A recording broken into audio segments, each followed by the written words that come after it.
নমস্কার বন্ধুরা, আদর্শ গৃহস্থ আশ্রমের আরেকটি নতুন পর্বে সকলকে স্বাগত জানাই। একবার এক ব্যক্তির একটি মুরগির খামার ছিল। তো সেই খামারে প্রত্যেকদিন একটা শিয়াল ঢুকে মুরগি চুরি করে খেয়ে পালাতো। কোনোভাবে একদিন সেই ব্যক্তিটা জাল দিয়ে শিয়ালটাকে ধরে ফেললো। ধরার পরে তার এত রাগ হলো, সে শিয়ালটাকে উত্তম মধ্যম তো দিলই, তার সাথে তার লেজে আগুন দিয়ে দিল। লেজে আগুন লাগা মাত্রই শিয়ালটা সামনে খুব সুন্দর ক্ষেত, একদম শস্য শ্যামলা ক্ষেত ছিল, আর সবে সবে একেবারে ধান পেকে ভর্তি, সেই ক্ষেতের মধ্যে দৌড় লাগালো। শিয়ালটা এদিক সেদিক আগুন ধরা অবস্থায় দৌড়াচ্ছে, আর ক্ষেতেও আগুন ধরতে শুরু করে দিয়েছে। কিছুক্ষণ পরে সারা ক্ষেত আগুনে আগুনে জ্বলে ছারখার হয়ে গেল, এবং সেই ব্যক্তি মাথায় হাত দিয়ে ভাবছে, হায় রে, কি করলাম আমি যদি ওকে ধরে একটু মেরে ছেড়ে দিতাম, তাহলে হয়তো আজকে আমার এই ক্ষেতটা বেঁচে যেত। এত কষ্ট করে যে ফসল আমি ফলিয়েছিলাম, আমি রাগের মাথাতে এত বড় ভুল করে ফেললাম। তাহলে দেখুন, আমরা অনেক সময় এরকম করি, রাগের মাথাতে কাউকে কিছু বলে দিই, রাগের মাথাতে এমন কিছু করে ফেলি যাতে পরে গিয়ে আমরা অনেক অনেক পশ্চাতাপ করি। তাই রাগ এমন একটা জিনিস, আমরা সেটা যদি কন্ট্রোল না করতে পারি, তাহলে কিন্তু পরবর্তী সময় গিয়ে সেটা সেই আগুনে আমাদের নিজেদেরকেই জ্বলতে হয়, আর তার সাথে সাথে আমাদের পরিবারকেও অনেক সাফার করতে হয়। তাই চলুন আজকে রাজযোগ মেডিটেশন আমাদের রাগের উপরে কি করে কন্ট্রোল পেতে হয় এবং আমাদের পরিবারকে কি করে সুন্দর বানাতে হয়, সেই সংকল্প নিয়ে আজকে আমাদের অনুষ্ঠান আমরা শুরু করি। তাই প্রথমেই আলাপ করে নেব স্টুডিওতে উপস্থিত বিশিষ্ট অতিথিদের সাথে। আসুন আলাপটা আমরা সেরে নিই। নমস্কার, আপনাদেরকে আমাদের অনুষ্ঠানে স্বাগত। প্রথমেই দাদা, আপনার কাছ থেকে আজ শুনে নেব, আপনি কোথায় থেকে আসছেন, আপনার নাম কি, আর আপনি জ্ঞানে কতদিন আছেন? আমার শরীরের নাম কাজল চ্যাটার্জি। আমি বাঁকুড়া সেন্টারের অন্ডাল সেন্টারে আমি রীতিমতো যোগাযোগ। আচ্ছা। আর সেন্টারে আসা বলতে প্রায় 7 ইয়ার্স আমি জ্ঞানে, বাবার জ্ঞানে এসেছি। আর আপনি মানে প্রফেশনালি কি করেন? প্রফেশনালি আমি দুর্গাপুর স্টিল প্ল্যান্টে কর্মরত, স্টিল এখনো সার্ভিস করছি। আচ্ছা। বাবার জ্ঞানে আসা বলতে আমি ছোটো থেকে কিন্তু মানে খুব একটা বাড়িতে যেমন ঠাকুর দেবতার ব্যাপারটা একটা নর্মালি যেটা হয় বাঙালি, কিন্তু ওগুলো নিয়ে আমার খুব একটা ইন্টারেস্ট ছিল না। যেমন যেতে হয় মন্দিরে বা ঠাকুর দেখতে, সেরকম যেতাম। আচ্ছা।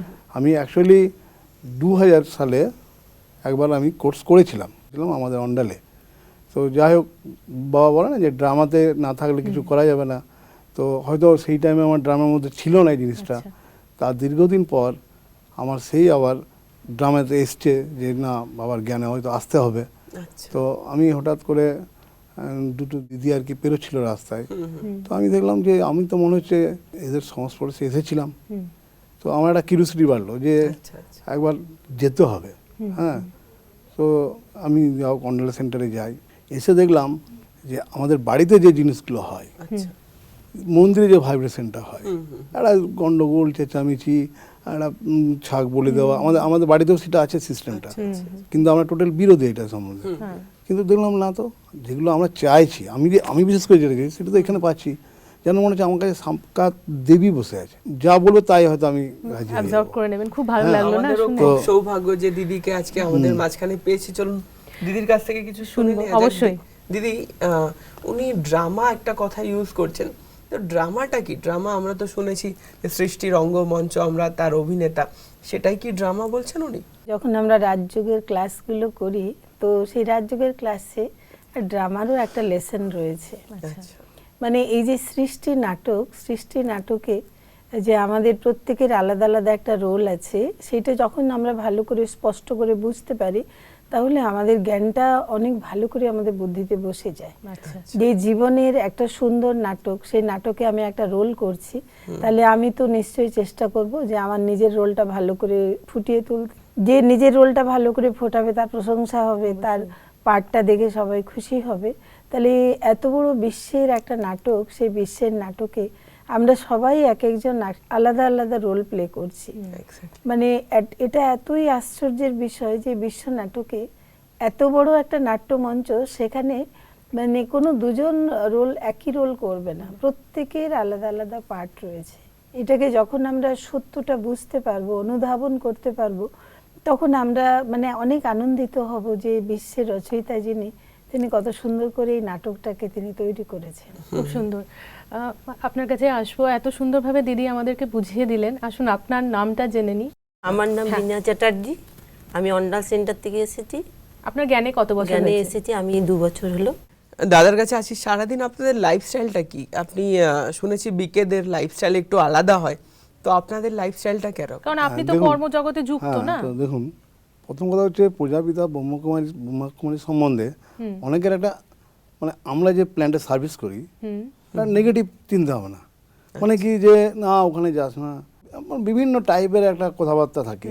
তো আমি যখন জ্ঞানে আসিনি, জ্ঞানে আসার আগে আমার মধ্যে একটা চঞ্চলতা ভাব, কোথাও বসে থাকতাম না, বা কোনো একটা আড্ডা, সেখানে একটা তর্ক বিতর্ক, এইসব এগুলো প্রতিনিয়ত আমাকে একটা কুড়ে কুড়ে খেত। তো আমি যখন 7 বছর আগে যখন জ্ঞানে আসলাম, আসার পর যখন ক্লাস করলাম, সেই যে শান্ত পরিবেশ, বাবার ঘরে গিয়ে যে একটা একটা ভাইব্রেশন, আলাদা একটা ভাইব্রেশন অনুভূতি, যেটা যেটা কোথাও পাওয়া যাবে না, যেটা মন্দিরও পাওয়া যাবে না। যারা ওখানে যাবে তারাই বুঝতে পারবে জিনিসটা কি। সার্ভিস তো করতেই হবে, ইনকাম তো করতেই হবে, তার মধ্যে কেন আমাকে, এটা তো এই নয় যে পুজো পাঠ তো নয় যে আমাকে ডেলি একটা গঙ্গা জলে স্নান করতে হবে বা এই করতে হবে ওই করতে হবে। শ্রীমতে অনুযায়ী যদি আমি চলি, আমি যত বেশি পুরুষার্থ করতে পারবো, তত আমাকে নিজেকে আমি আপনি তত ভালো থাকবেন, নিতে আপনার পারবো, মধ্যে ভালো থাকতে পরিবর্তন পারবো। আসবে। ঠিক, তো একটু শুনবো দিদির কাছ থেকে। দাদা এত কিছু বলছে, তো আপনি জ্ঞানটা নিয়েছেন, সংসারও করেন, নিশ্চয়ই কি পরিবর্তন দেখতে পাচ্ছেন? আগে খুব রাগী ছিলাম, আচ্ছা, মাথাটা খুব গরম হয়ে যেত। এখন ধরুন চলতে চলতে সেম চলতে সিচুয়েশন চলতে যখন সেই আসে, হচ্ছে, কি হ্যাঁ। করেন তখন? তখন আমি নিজেকে ঠান্ডা করেন? ঠান্ডা করিনি, বাবাকে পেয়েছি বলে। আচ্ছা, মহিলাদের সারাদিনের এত কাজের কাজ। মধ্যে একঘেয়েমি থাকা, আমরা কি যেমন বাইরে থাকি, হ্যাঁ, একটা আমরা কর্মজগৎ। ঘরের মধ্যে তো খুব একটা থাকি না, বাইরে থাকি। তো আর আমাদের যারা মাতা, তারা সবসময় তো বাড়িতে থাকে, আর একঘেয়েমি, ছেলেকে নিয়ে তার শ্বশুরকে নিয়ে একটা কর্মসূচির একই মধ্যে কাজ থাকা। রোজ। তো রাগ আসা স্বাভাবিক, এটার মধ্যে তো কোনো কিছু সেটা অ্যাডজাস্ট করে নিতে হবে নিজেদের মধ্যে। Right, right. তো আমি একটা কথা বলতে চাই, আচ্ছা। অনুভব বাবার জ্ঞান আসার পর থেকে দুটো ঘটনা আমার ঘটেছিল। একটা হচ্ছে আমার অ্যাক্সিডেন্ট। আচ্ছা, অ্যাক্সিডেন্ট বলতে কি, আমি ডিউটি আসছিলাম, তো মোটর সাইকেলে ওটাতে আমি মাথা করে পড়ে যাই রোডের মধ্যে। আচ্ছা, তো রোডের মধ্যে পড়ে পুরো সেন্সলেস হয়ে গেছিলাম। তো আমাকে হয়তো ডিপার্টমেন্টে কেউ দেখেছিল, জানি না কে দেখেছিল, চারদিকে খবর চলে যায়, অটোমেটিক লোক চলে আসে। তো আমাকে ডিপার্টমেন্টে একজন ছেলে বলছে, তুই হসপিটাল থেকে, মানে আমরা যখন গেলাম তখন তুই হঠাৎ বলি যে বাবা বাঁচিয়ে দিল। বাবাকে, মানে আমার মাইন্ডে কিন্তু ওটা নেই, আমি পড়েছিলাম ঠিক, কিন্তু আমাকে বাবা বাঁচিয়ে দিল। মানে আমি ওটা বলেছি ওদেরকে, কিন্তু আমার কিন্তু খেয়াল নেই। তো বাবাকে হাসছে সব, হ্যাঁ কে বাবা, আমার পরে বুঝবি। এইসব জিনিস বুঝতে গেলে আমার সঙ্গে একদিন বসবি, আমি নিজেও দিদিদের কাছ থেকে।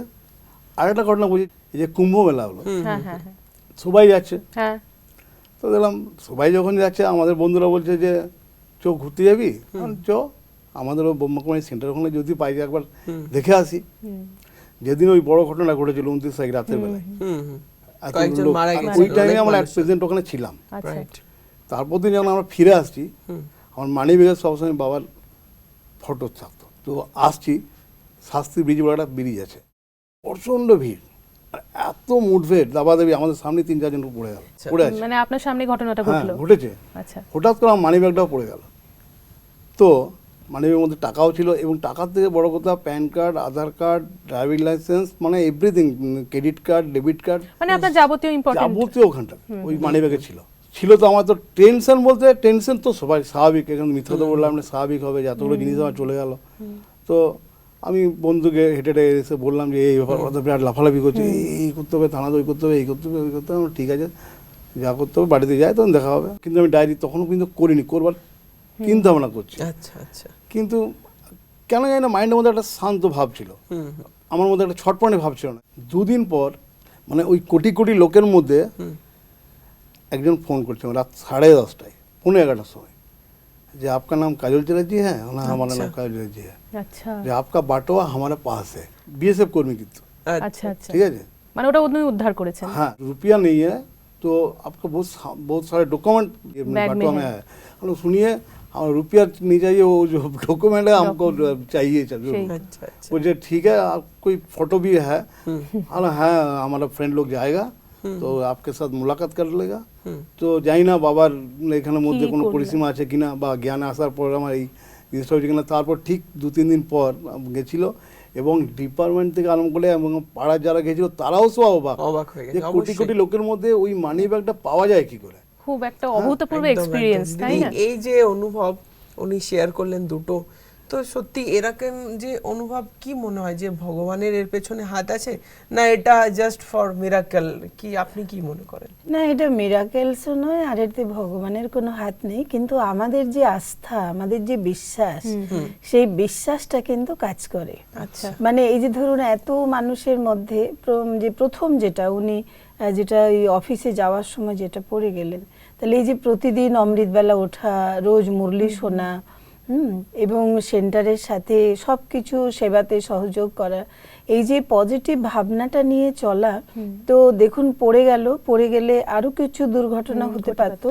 কিন্তু ওনাকে মানে খুব ভালো করে কেয়ার করে নিয়ে গিয়ে মানে সেখানে সবাই বসিয়েছে এবং সুস্থ জীবনে ফিরে এসেছেন। মানে কিছুদিন রেস্টে ছিলেন, আমরা সবাই খুব মানে মেডিটেশন করে যোগদান করা, হ্যাঁ, মানে খুব আনন্দে থাকে, ফুর্তিতে থাকে। মানে এরকম আমাদের কোনো একটা প্রোগ্রাম হলে তো ভাইকে চাই, তো সেরকম এত ইয়াং আছে, এত তো বয়স নয়, আর হঠাৎ এরকম পড়ে গেছে, মাথা ঘুরে, তাহলে আমরা সবাই বললাম যে আপনাকে রেস্ট করার জন্যই এই পরিস্থিতিটা এসছে, তাহলে আপনি আবার রেস্ট করবেন, যোগযুক্ত থাকবেন, এবং সেই অবস্থায় রিকভার করা, এটা মেডিটেশন করা ছিল বলেই, নিজের উপরে এতখানি ফেথ ছিল বলেই, বাবার তো সহযোগ থাকেই, আমরা সবাই তার পিতার সন্তান, তাহলে পিতার স্নেহ, তার শক্তি তো আমাদের সবার মধ্যে বর্ষিত হয়, কিন্তু যে সেটা নিজে অনুভব করতে পারে, সে কিন্তু তার নিজের জীবনে সফলতাটা অনেক তাড়াতাড়ি গেইন করতে পারে।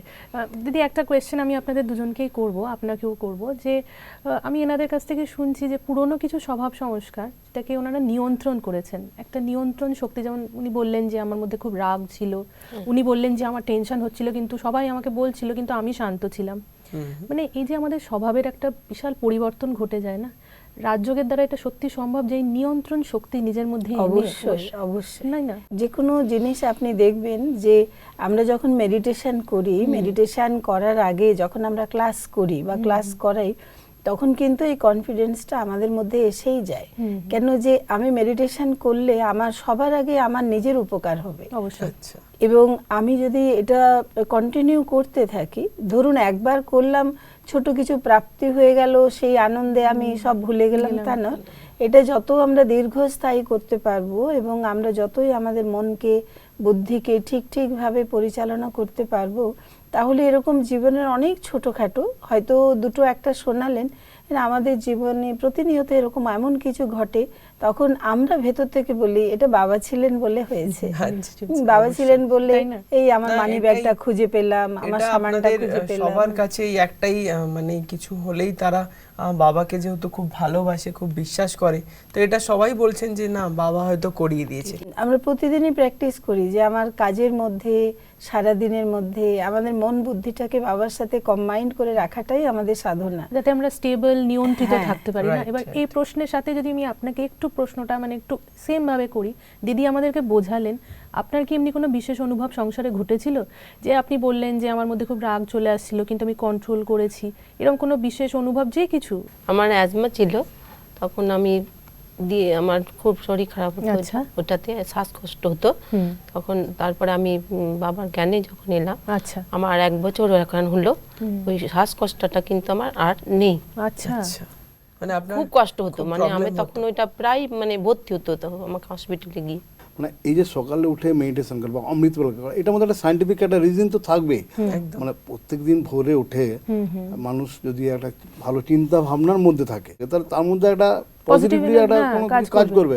হয়তো সেই কারণে হতে পারে যে না, একটা পজিটিভলি চিন্তা ভাবনা করতে করতে করতে করতে আমরা কি সচরাচর কি করি, ঘুম থেকে ওঠার পর পেপার, যত ব্যাড ভাইব্রেশনগুলো আমরা প্রথমে নিয়ে নিই, তারপর আমরা আবার বাড়ি থেকে বেরোই, মানে ব্যাড ভাইব্রেশন নিয়ে বেরোলাম, বেরিয়ে আমরা কি আর পজিটিভটা আনতে পারবো না। কিন্তু আমরা যদি প্রথমেই সকাল উঠে যদি আমি বাবার কাছে বসে একটা ভাইব্রেশন নিই, সবারই জন্য যদি ভালো সাক্ষাৎ দিতে পারি, তো অটোমেটিক আমার মধ্যে কি হবে, ঘুম থেকে ওঠার পর যদি আমি বলি যে আজ আমি এক নিরোগী আত্মা হই, তাহলে কি হবে, আমার মধ্যে পজিটিভলি কাজ করবে, মানে মনের সংকল্প দ্বারা রোগগুলোকে মনের মধ্যে জোর আসবে। আর আমি যদি সকালে উঠে বলি আরে আমার প্রচন্ড আজ গা ব্যথা করছে, তাহলে ওইটাই কিন্তু রয়ে যাবে। খুব ভালো। দিদির কাছে এবার আসবো যে দিদি, এই যে জিনিসটার পেছনে কতটা সায়েন্টিফিক রিজন আছে যে ইনি বলছেন যে এত বড় একটা রোগ, আগেও কিছু জনের অনুভব আমরা শুনলাম যে কি করে রাজযোগ করলে আমাদের শারীরিক দিক থেকে সুস্থ হতে পারবো। দেখুন, আমরা তো সব সময় জীবনটাকে বিজ্ঞান নিয়ে চলি না, আমরা বাস্তবিক জীবনের ক্ষেত্রে এগিয়ে চলি। বাস্তবিক জীবনে যখন আমি দেখব যে আমি ভালো আছি বা আমার সবকিছু ভালো হচ্ছে, তখন নিজের প্রতি আস্থা অনেক বেড়ে যায়। বাস এই যে আমাদের শারীরিক কিছু মানে অস্থিরতা থাকে বা অনেক কমজোরি থাকে, শারীরিক রোগ থাকে, তখন আমাদের মধ্যে না সবসময় দুর্বলতাটাই কাজ করে। মনে হয় আমি সকালে উঠতে পারবো না, আমি এত সময় বসতে পারবো না, আমি এত চিন্তা করতে পারবো না। এই প্রথমে আমরা না গুলো ভেবে নিয়েছি এতদিন আগে থেকে, হ্যাঁ, কিন্তু আমরা আমাদের সামনে যারা আসেন, যারা মেডিটেশন করেন, যারা শেখেন, তাদেরকে প্রথমে আমরা খুব নিজের করে নিই, আপন করে নিই। আর দেখবেন যদি আপনি কাউকে খুব ভালোবেসে আপন করে নেন, তারপরে যদি তাকে বলেন আপনি এটা করবেন, সে সহজেই করে নেবে। তো ঠিক সেরকম আমরা এত ভালোবাসাটা দিই, ভালোবাসাটা ঈশ্বরীয় ভালোবাসা, আত্মিক ভালোবাসাটা যখন তাকে ফিল করাই, তখন তাকে এটাই ফিল করাতে থাকি যে আপনার মধ্যে অনেক শক্তি রয়েছে, সেই অবিনাশী শক্তি, আপনি পারবেন, আপনি করুন। আর দেখলাম যে বেহেনজি করলো একদিন, করার পরে আপনি করলেন, হ্যাঁ করেছি, তো আমি করতাম না, এখনো করি, এবং আমি যতদিন আমার এই শরীরে প্রাণ থাকবে আমি ততদিনই করব। এই যে ভাবনাটাকে নিজের করে নেওয়া যে আমার শরীরের রোগ, আমার মনের রোগ সব চলে গেছে, আমি সুস্থ জীবনে আছি, আমি অনেকের জন্য অনেক কিছু ভালো করছি, আমি খুশিতে রয়েছি, আমাকে খুশিতে দেখে আমার বাড়ির লোকেরাও খুব আনন্দিত যে আমি অনেক ভালো হয়ে গেছি। তো এটা শিব বাবার আমার উপরে তার ভালোবাসার একটা রিটার্ন, যে তিনি আমাকে ভালোবাসেন, তাহলে আমিও তাকে সারাদিন তো কর্মের মধ্যে পারি না, তাহলে আর্লি মর্নিং উঠে বাবার সাথেই কথা বলবো, বাবার থেকেই কিরণগুলো নেব, এবং কিরণগুলো আমার প্রত্যেকটি অঙ্গের মধ্যে আমি দেব। আমার মস্তকের মধ্যে, আমার দৃষ্টির মধ্যে, আমার শ্বাস প্রশ্বাসের মধ্যে, আমার গলার মধ্যে, আমার পুরো বডির মধ্যে, আমার হাত পায়ের মধ্যে, পুরো শরীরে বাবার কিরণটাকে আমি ফিল করছি, এবং আমি এটা ফিল করছি যে আমার অলসতাটা চলে গেছে। এই যে আলস্য, এটা একটা বড় কঠিন রোগ। তাহলে এই যে বাবার প্রতি ভালোবাসা, এটা আমাদের অনেক কি করে সজাগ করে দিয়েছে যে আমাকে সকালে উঠতেই হবে, আমি উঠছি, কেন আমি উঠছি না, তাকে আমি ভালোবাসি, যাকে আমি ভালোবাসি তার কথা আমি শুনবো, তার কথা আমি মানবো, এবং তিনি আমাকে দেখে খুশি হবেন। আমাদের প্রচুর দর্শকরা যারা আমাদের কাছে জানতে চেয়েছেন যে আমরা সকালে উঠতে চেষ্টা করি কিন্তু সকালে উঠতে পারি না, মর্নিং ওয়াক যাওয়ার বা সকালে আপনারা যেটা বলছেন অমৃতবেলা আপনারা রেগুলারলি করেন, মানে ব্রহ্ম মুহূর্তে ওঠেন, তো সেই সময়টা উঠতে গেলে কি করতে হবে আমাদের বিশেষত? না, কি করতে হবে না, আমাদের প্রতিদিনের যে মানে কর্মসূচিটা, দিনলিপি যেটা, সেটার প্রতি আমাদের একটু সজাগ থাকতে হবে। ধরুন আপনি যদি রাত্রিবেলায় যদি 10টা, খুব বড় জোর 10:15, 10:30টার মধ্যে আপনি যদি একদম নিজেকে সাইলেন্ট করে ঘুমিয়ে যান, তাহলে আপনার 4টায় ওঠা মানে কোনো কঠিন ব্যাপার মনে হবে না। কিন্তু আপনি যদি রাত্রিবেলা খাবার দাবারও অনেক ভারী খেয়ে নেন, আর তারপরে মোবাইল চ্যাটিং এগুলো করলেন, কথা বললেন, তাহলে কি হবে, আপনার যে মেন্টাল ভাইব্রেশনটা অনেক ভালো হবে না। আর ওটা যদি ভালো না হয়, তাহলে সকালবেলা উঠে আপনার একটা অলসতা লাগবে, মানে আপনি ভালো কিন্তু আপনি সকালে ওঠেন না কেন, আপনার নিজের ওপরে সেই ভালোবাসাটা নেই। যদি নিজের ওপরে ভালোবাসা থাকে, তাহলে তো আপনি তো নিজের জন্য করবেন, তাই না? লোকে আমাকে বলছে তবে আমি করব, সেটাতে কোনো প্রশংসা নেই, কিন্তু আমি নিজে করছি, আমি নিজে পাচ্ছি, আমি ফিল করছি। এবং আর্লি মর্নিং উঠে মেডিটেশন করে আপনি আপনার অনেক আত্মীয় প্রিয়জন, দূর সম্পর্কের অনেক আত্মাদেরকে আপনি শান্তির দানটা দিতে পারবেন। যে আপনি শান্তির দান দিলেন, শুভ সংকল্পের দান দিলেন, হ্যাঁ, আপনার ভেতর থেকে ওটা দেওয়ার ভাবনাটাই আসবে, মানে জোর করে করতে হবে না। অলসতাকে জোর করে তাড়ানো যায় না, আর আনন্দটাকে জোর করে আনা যায় না, এগুলো ন্যাচারাল করতে হয়, কারণ এগুলো আমাদের ন্যাচারাল স্বভাব, তাই না? আমরা আমাদের এই রাজযোগের লাইফস্টাইলের মধ্যে যদি আমরা নিজেদেরকে একবার ঢুকিয়ে নিতে পারি এবং সেভাবেই যদি প্রতিদিন প্র্যাকটিস করি, তাহলে আজকে যেটা আমাদের সব সময় ভয়, আমি মনে উঠতে পারবো না, আমি মনে প্রতিদিন করতে পারবো না, আমাদের এটা সম্ভব নয়, আমরা আগেই নিজেকে ভারী করে নিই, কিন্তু নিজেকে হালকা করে নিতে হবে যে আমি পারবো, আমি করব এবং আমি অনুভবী হব। খুব সুন্দর আলোচনা আপনাদের সাথে আমাদের কন্টিনিউ হচ্ছে, কিন্তু সময়ের অভাবে আজকে আমাদের এখানেই শেষ করতে হবে। আমাদের স্টুডিওতে আসার জন্য আপনাদেরকে অনেক অনেক স্বাগত, অভ্যর্থনা ও ধন্যবাদ। দর্শকদের ক্ষেত্রে বলি, আজকে আমরা একটা খুব সুন্দর বিষয় আলোচনা করলাম, সেটা হচ্ছে নিজের প্রতি নিয়ন্ত্রণ। এবং দিদি আমাদের যেভাবে বোঝালেন নিজের প্রতি ভালোবাসা, ভেবেছেন কখনো নিজেদেরকে ভালোবাসা? কখনো ভেবে দেখেছেন সত্যি যদি আজ আমি নিজেকে কন্ট্রোল করি, আমার আশপাশটাও কিন্তু কি সুন্দরভাবে পরিবর্তন হতে পারে? এবং আমার ভালোবাসা যখন দূরের কাছে দূর দেশে পৌঁছে যাবে, তখন জীবনটা কত সুন্দর হয়ে উঠবে। একদম তাই বলা হয় early to bed early to rise makes a man healthy wealthy and wise. সকাল সকাল যদি ওঠা অভ্যাস করি, যে কোনো কাজ আমরা কিন্তু খুব সহজে করতে পারি। তাই একটুখানি আজকে থেকে আমরা সংকল্প করব যে আমরা রোজ সকালবেলা একটু তাড়াতাড়ি উঠব এবং উঠে যে কাজগুলো আমাদের করার প্রতিনিয়ত সেই কাজগুলো একটু ফোকাস করব। আর যদি একটু সম্ভব হয়, সকলের উদ্দেশ্যে এটা বলবো, একটু মেডিটেশন করুন 10 মিনিট 15 মিনিট, বা যে ঈশ্বরকে আপনি বিশ্বাস করেন, গডকে ডাকেন বা আল্লাহর ইবাদত করেন, আপনারা প্রত্যেকেই তাকে ডাকতে পারেন। দেখবেন দিনের শুরুটা যদি তার সাথে হয় না, সারা দিনটা কিন্তু খুব ভালো যায়। এই শুভ ভাবনা নিয়ে আজকের মতন আমরা দুজনে আপনাদের থেকে বিদায় নিচ্ছি। প্রত্যেকে সুস্থ থাকুন, ভালো থাকুন।